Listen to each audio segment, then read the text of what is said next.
Meron ako ditong bagong rewind na motor na electric fan mga idol. Nabili ko siya kahapon. So nagkaroon siya ng problema. So pangbenta sana natin tong yung electric fan na yun. Ikakabit ko kasi ito sa despan. So pangbenta sana to. Kaso nagkaroon nga ng problema. So ang problema niya mga idol, yung thermal fuse na nilagay ko sa kanya dito, yan sa may common, dito sa may kulay green, pumutok yung thermal fuse, wala pa isang oras. So nagtaka na ako doon bakit pumutok yung thermal fuse. Dapat kasi hindi puputok yung thermal fuse na ilalagay natin kapag okay yung bushing, shafting, saka yung capacitor.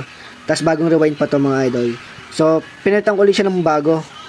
So yun na nga, wala pa isang oras, pumutok ulit yung ipinalit natin dito. Ibig sabihin mga idol, itong nabili nating rewind na motor ay may problema. So back job to mga idol.